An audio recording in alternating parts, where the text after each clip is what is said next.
सो कैसे हो आप सभी। एक बार फिर से मैं आप लोगों के साथ वेक्टर अलजेब्रा की सीरीज में जुड़ चुका हूं। आज लेक्चर नंबर 3 में, राइट।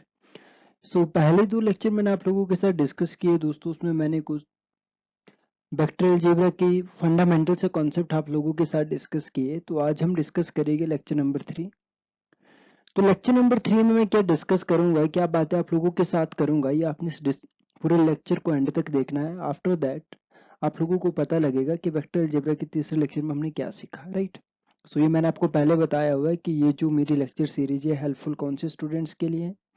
जो स्टूडेंट अभी जेम प्रिपरेशन कर रहे हो या फिर CUET की प्रिपरेशन कर रहे हो, इवन कॉमन यूनिवर्सिटी एग्जाम, किसी भी यूनिवर्सिटी से रेलेवेंट अगर आप कोई एग्जाम की प्रिपरेशन कर रहे हो लाइक एंट्रेंस एग्जामिनेशन की, उसमें आपको हेल्प मिलेगी, ठीक है ना। सो कंटिन्यू करते हैं आज के टॉपिक। आज हम डिस्कस क्या करने वाले हैं।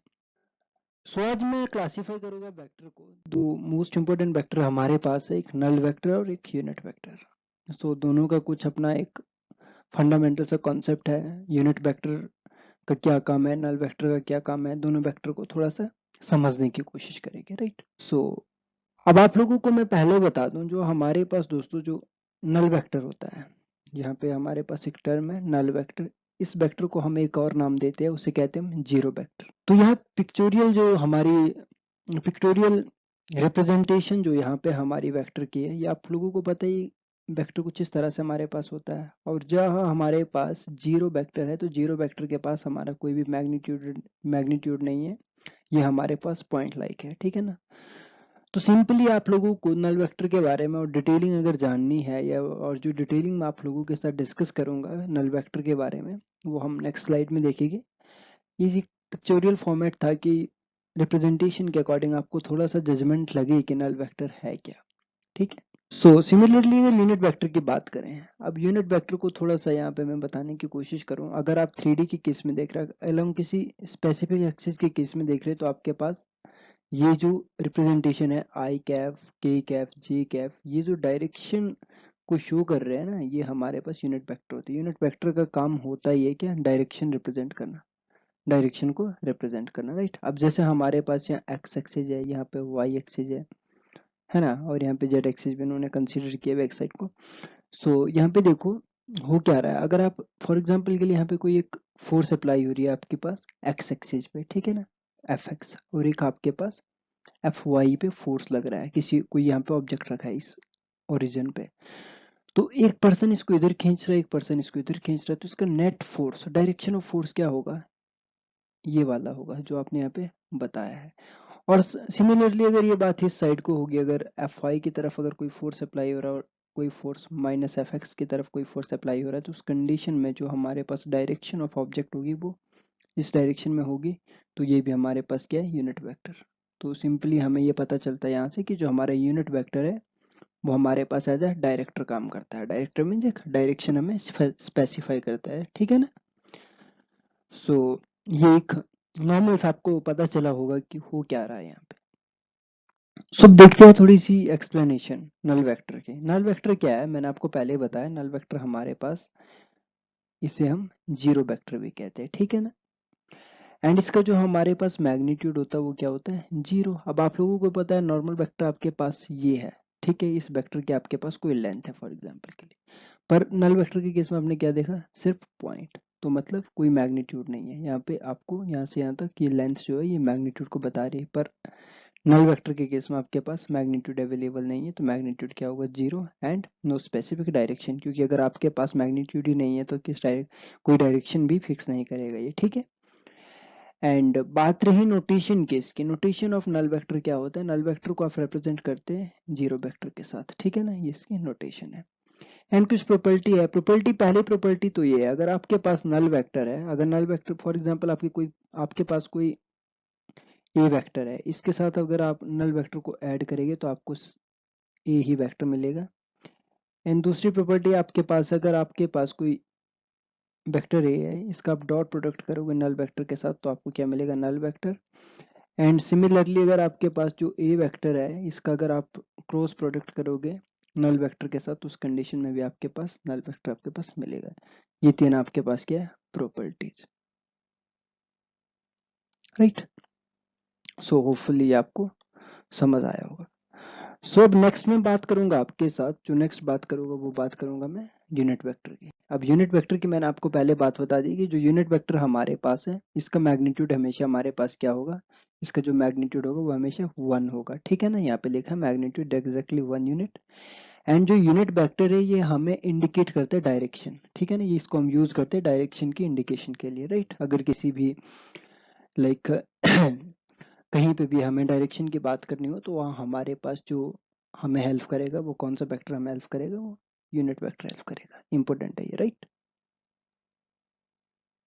बहुत बेसिक सी बातें होपफुली आपको पता होगा, चलो फिर भी मेरा काम बताना है तो मैं बता दूंगा।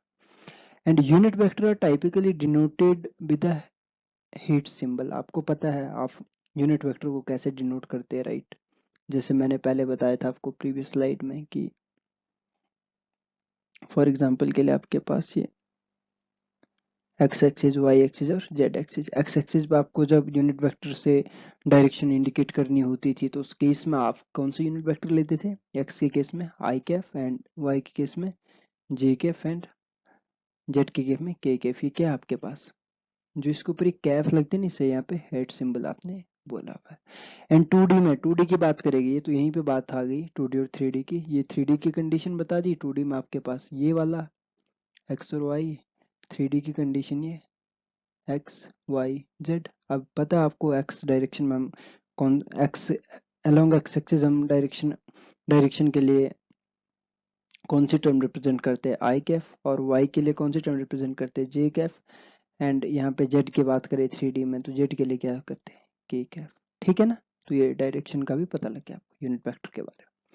एंड मेनली यूनिट वेक्टर का आपको पता है, यूनिट वेक्टर को आप इस तरह से भी लिख सकते हैं। फॉर एग्जांपल आपके पास कोई यूनिट वेक्टर है, यूनिट वेक्टर फॉर एग्जांपल के लिए ई कैफ से आप रिप्रेजेंट करते हैं, तो इसका अगर आपको यूनिट वेक्टर को लिखना होगा तो किस तरह से लिख सकते हैं, vector A upon magnitude of A vector. इस तरह से भी आप यूनिट वेक्टर को फाइंड आउट कर सकते हैं, है ना। सो होपफुली आपको यहाँ तक ये बातें थोड़ी सी जजमेंट हुई होगी कि हमने किया क्या। अब मैं डिस्कस करूंगा प्रोडक्ट ऑफ वेक्टर्स, कि हमें वेक्टर के केस में किस तरह से हम प्रोडक्ट करते हैं, क्या रहता है। तो सबसे पहले मैं आपका जो प्रोडक्ट ऑफ वेक्टर है वो मैं एक स्केलर के साथ देखूंगा। अगर हम कोई स्केलर अपने वेक्टर के साथ मल्टीप्लाई करते हैं तो हमारे वेक्टर पे क्या इम्पैक्ट पड़ता है।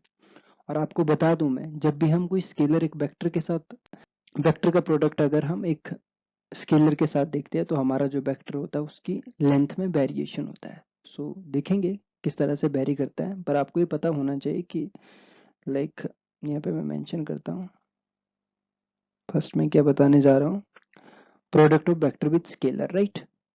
क्या बताने जा रहा हूँ, product of vector with scalar. ठीक है, अब हमारे पास यहाँ पे हमने कोई एक स्केलर माना, लेट एम, या फिर कुछ भी मान सकते हैं आप। जैसे फॉर एग्जांपल के लिए आप यहाँ पे कुछ भी स्केलर मान लो, राइट। आपने कोई एन टर्म को क्या मान लिया, स्केलर मान लिया। ठीक है, ये कोई एन आपके पास क्या है, ये स्केलर है। अब कोई वेक्टर ए मान लो, कंसीडर कर रहे हैं अपनी ओर से, a1 आई कैफ प्लस a2 जे के प्लस a3 के कैफ, ये वेक्टर है।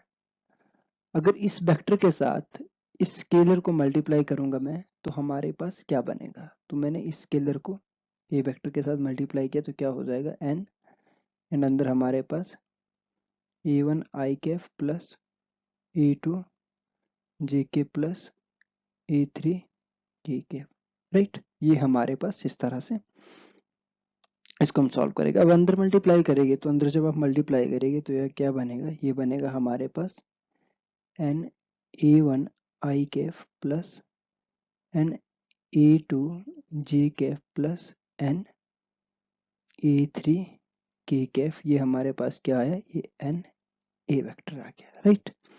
सो यहाँ से हम लोगों ने जब किसी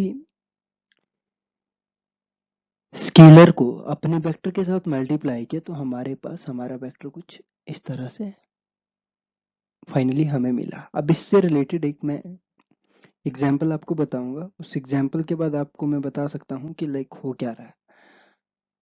एग्जाम्पल के लिए आपके पास क्या है, आपके पास कोई ए वेक्टर है जिसको मैंने बोला ये मेरे पास क्या है, ए vector.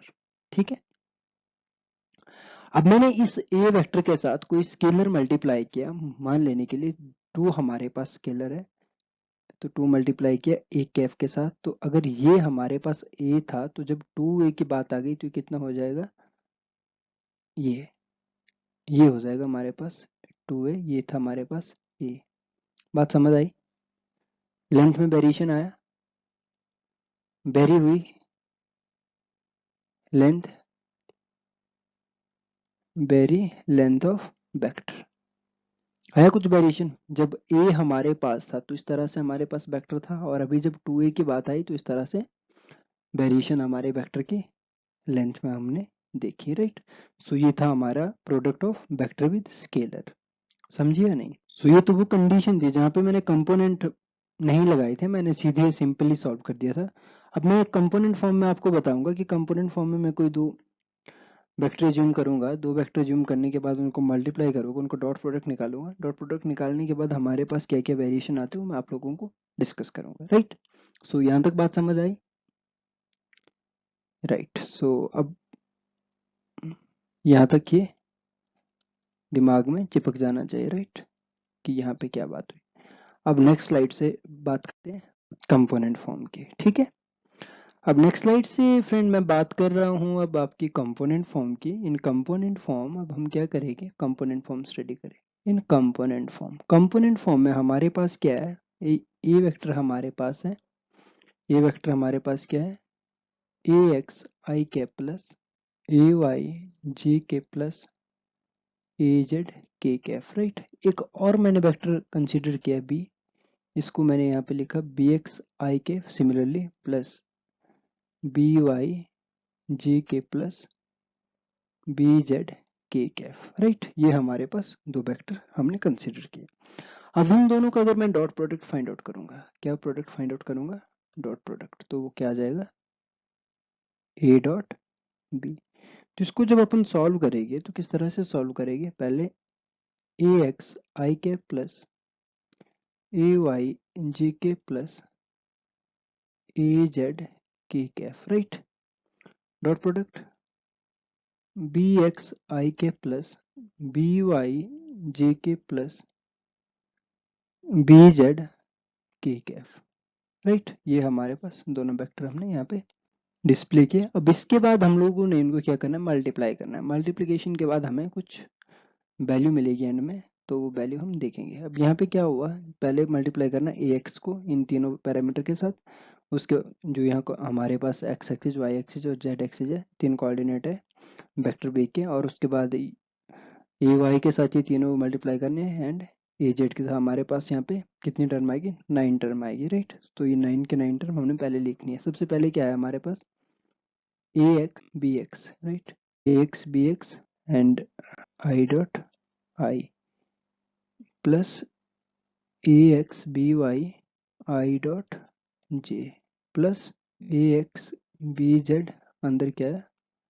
I dot K, then next plus A Y B X क्या है, J dot I plus A Y B Y अंदर क्या है, J dot J, J cap plus A Y B Z अंदर क्या है, जे cap dot K cap, then last वाला parameter plus A Z B X क्या है, K dot I plus A Z B Y अंदर क्या है, K dot K cap dot J plus last term में ए जेड बी जेड अंदर क्या है, के डॉट के। अब देखो बोला हमारे पास 9 पैरामीटर पूरे हैं, 1 2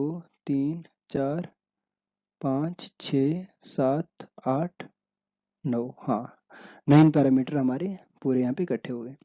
अब यहाँ पे क्या बात है, आई डॉट आई का मतलब क्या हुआ, आई डॉट आई का मतलब ये हुआ कि अगर हमारे पास आई, ये हमारे पास जो आई है ये दोनों एक दूसरे के क्या है, पैरेलल में है। आई डॉट आई का मतलब दोनों हमारे पास ये दोनों वेक्टर क्या है, पैरेलल में है। और आई और जे का मतलब क्या है, इसका मतलब है हमारे पास जो हमारे वेक्टर है वो परपेंडिकुलर है, आई जे, ठीक है, या जे आई कुछ भी मान लो इसको। तो अगर इनका हम डॉट प्रोडक्ट, यहाँ पे हमें एंगल कितना दिख रहा है, जहाँ पे हमारे पास I dot I same vector के केस में, यहाँ पे एंगल हमारे पास 0 डिग्री आ गया और यहाँ पे एंगल हमारे पास क्या आ गया 90 डिग्री। अब आई डॉट प्रोडक्ट में क्या होता है, आई डॉट आई, अब आप लोगों को ये तो पता होगा ना कि ए डॉट बी का आपके पास डॉट प्रोडक्ट क्या होता है, A B cos theta, right. So A B cos theta की जगह यहाँ पर अगर आप इस बात को देखेंगे तो ए बी कॉस 0 डिग्री क्या हो जाएगा, ये तो 1 हो जाएगा, है ना, आई आई इसका मैग्नीट्यूड निकाल दोगे तो भी 1 आ जाएगा, तो आई डॉट आई कुछ अलग बनेगा। और यहाँ पे जब 90 डिग्री की बात आएगी, यहाँ कॉस थीटा 0 डिग्री की जगह 90 डिग्री पुट करोगे तो कॉस 90 हमारे पास क्या होता है 0, तो हमारे पास ये टर्म क्या हो जाएगी 0। तो यहाँ से हमें ये पता लग रहा है कि जो हमारे पास I dot I, J dot जे, के डॉट के है, इन तीनों की जो हमारे पास वैल्यू है वही यहाँ पे हम कंसीडर करेंगे, क्योंकि किसके इक्वल होगी, ये होगी 1 के इक्वल। क्यों, क्योंकि इस केस में हमारे पास जो एंगल होगा वो 0 डिग्री का होगा, तो हमारे पास ये वैल्यू आएगी। और बाकी जितनी भी वैल्यू है ये हमारे पास, एंगल यहाँ पे 90 डिग्री का बनेगा तो यहाँ पर हमारे पास सारी वैल्यू 0 हो जाएगी। सो यहाँ से एक बात और सीखने को मिल रही है, कौन सी बात सीखने को मिली, यहाँ से हमें ये बातों का ध्यान रखना कि I cap dot I cap is equal to J cap dot J cap is equal to K cap dot K cap is equal to 1, right. और इसके बाद जो एक्सेप्शन जो भी है वो हमारे पास क्या हो जाएंगे सारे, वो हमारे पास सारे हो जाएंगे 0, राइट। सो अब ये आपको पता है और ये ध्यान रखना है ना, इम्पोर्टेंट है ये, आगे मैं बार बार इस चीज़ को एक्सप्लेन करने नहीं बैठूंगा, इसलिए मैंने अभी बता दिया, तो ये आपने अपने ध्यान में रखना है। सो जो हमारे पास अनदर 2 पॉइंट और है, एक है आई कैफ डॉट जे जो यहाँ पे बना हुआ है, एंड जे कैफ डॉट के एंड के कैफ डॉट आई, राइट। के कैफ डॉट आई ये हमारे पास क्या होगा 0, एंड इन दोनों को एक्सचेंज भी करोगे, जे आई के जे और आई के, ये भी हमारे पास क्या हो जाएगा 0 हो जाएगा, ठीक है। सो अब जो यहाँ पर हमने ए डॉट बी लिखा हुआ है कंपोनेंट फॉर्म में, ए डॉट बी, सो इसका जो कंप्लीट हमारे पास यहाँ से टर्म्स क्या है कि हम आगे लेके जाएंगे, ये हमारे पास कैंसिल है, ये टर्म हमारे पास कैंसिल है, ये टर्म हमारे पास कैंसिल है, ये भी कंसीडर नहीं होगी, ये भी कंसीडर नहीं होगी, ये भी कंसीडर नहीं, सिर्फ 3 टर्म हम कंसीडर करेंगे। कौन कौन सी 3 टर्म, जिन्हें मैं पर्पल कलर से मेंशन कर रहा हूँ, ये हमारे पास होगी, ये टर्म हमारे पास होगी, ये टर्म हमारे पास, ये तीनों लाइन में ही है, I dot I J dot जे के डॉट के। तो यहाँ से सिंपल है, I dot I 1 J dot जे 1 के डॉट के 1, तो हमारे पास जो ए डॉट बी की वैल्यू क्या हो जाएगी, वो हो जाएगी ए X B X plus A Y B Y plus A Z B Z. तो हमारे पास ए डॉट बी की वैल्यू कुछ ये आती है जब हम कंपोनेंट फॉर्म की स्टडी करते हैं, राइट। बात समझ आई या नहीं? सो नेक्स्ट स्लाइड पे बात करते हैं। प्रीवियस स्लाइड से हमें कंक्लूजन क्या मिला, यहाँ से हमने ए डॉट बी की वैल्यू फाइंड आउट की, जो हमारे पास क्या है ए X B X plus A Y B Y plus A Z B Z, right. ये हमारे पास प्रीवियस कैलकुलेशन से एक फैक्टर काउंट हुआ। सो अब बात करते हैं कुछ प्रॉपर्टीज की। ये हमारे पास स्केलर प्रोडक्ट है जिसे आप डॉट प्रोडक्ट भी कहते हैं, राइट। सो अब इसकी प्रॉपर्टीज अगर हम देखेंगे, ठीक है, जब हम प्रॉपर्टीज देखेंगे तो हमारे पास क्या क्या प्रॉपर्टी आएगी। Property of scalar product, scalar product की जो हमारे पास प्रॉपर्टी वो है क्या, उनको पहले डिस्कस करेंगे। नेक्स्ट क्या है, properties of scalar product, right. So पहली प्रॉपर्टी हमारे पास स्केलर प्रोडक्ट की क्या है कि अगर हमारे पास कोई ए वेक्टर है, अगर वो हमारे पास परपेंडिकुलर होगा बी वेक्टर के, तो उस टाइम पे ए डॉट बी क्या होगा, क्या होगा, इसको कैसे लिख सकते हैं आप, ए बी कॉस थीटा। अगर यहाँ पे ए परपेंडिकुलर बी क्या थीटा क्या 90 डिग्री, तो ये हमारे पास ए डॉट बी क्या हो जाएगा, ए डॉट बी हो जाएगा हमारे पास 0। तो इस कंडीशन को एक और नाम देते हैं आप ऑर्थोगोनैलिटी।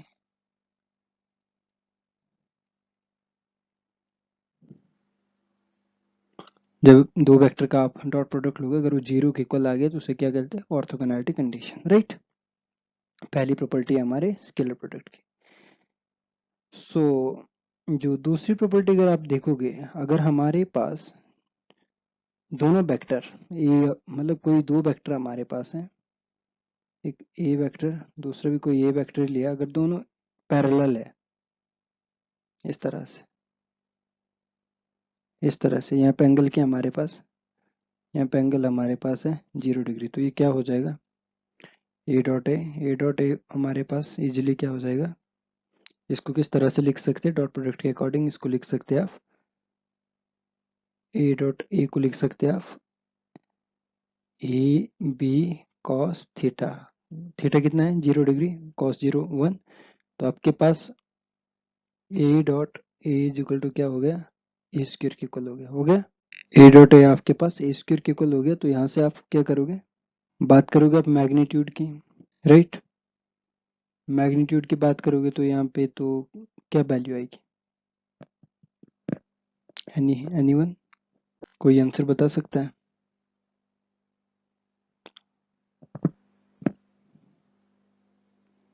सो यहाँ से आपके पास ये ए स्क्वायर है, ये मैग्नीट्यूड अगर आपके पास 1 हो जाएगा तो ए की वैल्यू यहाँ से आपके पास क्या आ जाएगी, ए की वैल्यू आपके पास √1 आ जाएगी। बेसिक से मैथ्स है, सो ये बातें तो आपको पता ही होगी, है ना। सो अब इसके बाद हम अगर इसकी, ये आप अभी तक भी जो भी आपने कैलकुलेशन की, ये आपने रियल वेक्टर के लिए सब सॉल्व किया। कैसे वेक्टर के लिए, रियल वेक्टर के लिए। अब मैं बात करूंगा कॉम्प्लेक्स वेक्टर की, तो कॉम्प्लेक्स वेक्टर के केस में होगा क्या, कॉम्प्लेक्स वेक्टर के केस में आपके पास मैट्रिक्स फॉर्मेट आएगा, ठीक है ना। जैसे कि कैसा केस, फॉर एग्जांपल आपके पास एक केस है ए वेक्टर का डैगर और बी वेक्टर, ए वेक्टर का डैगर और बी वेक्टर। तो इस कंडीशन को कैसे सॉल्व करोगे, इस कंडीशन में आपको इनर प्रोडक्ट की हेल्प लेनी पड़ेगी। कौन से प्रोडक्ट की, इनर प्रोडक्ट, इनर प्रोडक्ट की। पहले तो इस बात को समझो कि किसी वेक्टर का, फॉर एग्जांपल ए वेक्टर का डैगर का मतलब क्या हुआ, ए वेक्टर के डैगर का मतलब क्या हुआ। फॉर एग्जांपल के लिए आपके पास कोई ए वेक्टर है, ठीक है, ए वेक्टर है आपके पास जिसे आपने लिख दिया ए x I Kaif plus A Y जी के plus A Z K cap, right. अब इसको अगर मैट्रिक्स फॉर्म में आप लिखोगे तो मैट्रिक्स फॉर्म में आप इसको कुछ इस तरह से लिखेंगे, इस वेक्टर को ए X A Y A Z, ये आपकी मैट्रिक्स फॉर्म है। अब इसका ए वेक्टर का, इस ए वेक्टर का अगर आपने डैगर वाला केस लिखना है, इसको कैसे लिखोगे, डैगर का मतलब होता क्या है, डैगर का मतलब सिंपल है कि आपके पास जो ये मैट्रिक्स है, ये तो एक तो चेंज हो जाएगी, अगर रो में है तो कॉलम में, अगर कॉलम में है तो रो में, ठीक है ना। सो इसकी आपको समझ होगी कि लाइक इस केस में क्या हो जाएगा, ये चेंज हो जाएगा इस फॉर्म में ए X A Y A Z, और इसका कॉम्प्लेक्स कंजुगेट भी कंसिडर होगा, तभी हम यहाँ पे क्या लगाते हैं, स्टार।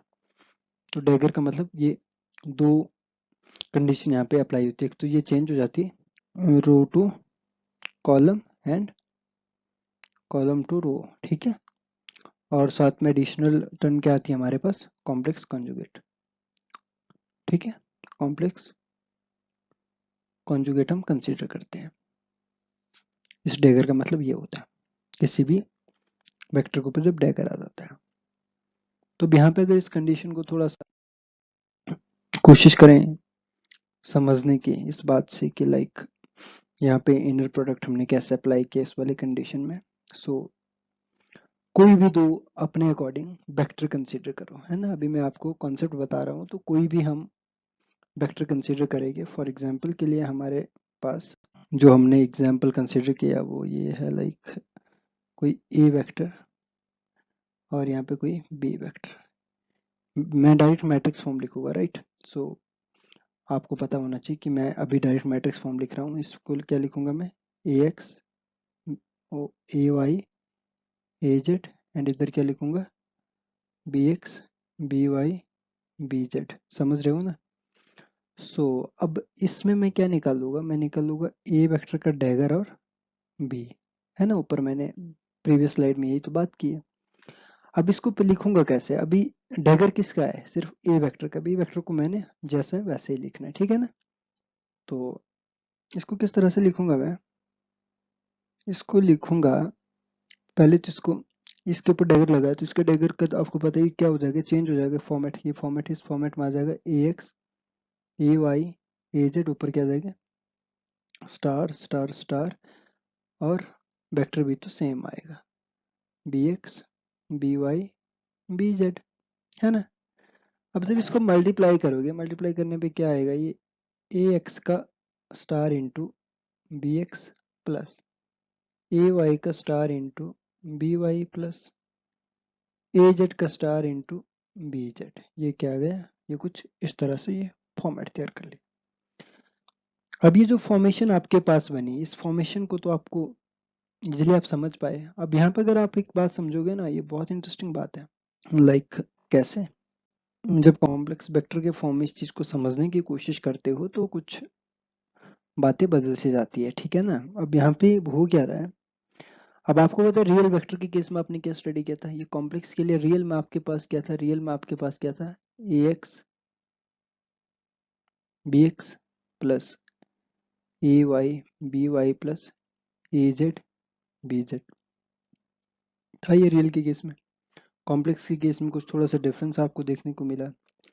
तो यहाँ पे दो बातें आपको ध्यान होनी चाहिए कि अगर आप जब इस केस में अगर आप ए वेक्टर का डैगर बी वेक्टर सॉल्व करेंगे जीरो के इक्वल आएगा, तो ये आपके पास कौन सी कंडीशन होगी, ये आपके पास ऑर्थोगोनैलिटी कंडीशन होगी।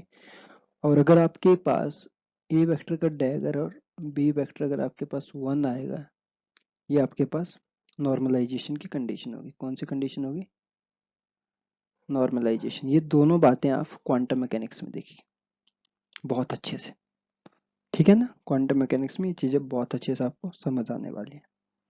सो अगर आप जो आपने अभी तक डॉट प्रोडक्ट की बात के ऊपर, अगर उसका एप्लीकेशन देखिए डॉट प्रोडक्ट का, डॉट प्रोडक्ट के एप्लीकेशन से आप सिंपली ये बता सकते हैं कि लाइक जो आपका डॉट प्रोडक्ट है ना, उसके आप एक फंडामेंटल्स एप्लीकेशन में आपके साथ डिस्कस करता हूँ प्रोजेक्शन वाली। इस लेक्चर में नहीं, दूसरे लेक्चर में डिस्कस करूंगा, आज के लिए इतना काफ़ी है।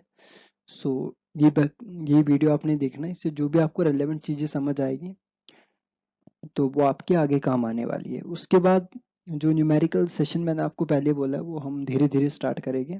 सो अभी के लिए जितना है इतना सफिशिएंट है। सो हम मिलेंगे अपने नेक्स्ट लेक्चर में, तब तक के लिए धन्यवाद। Thank you for your kind attention.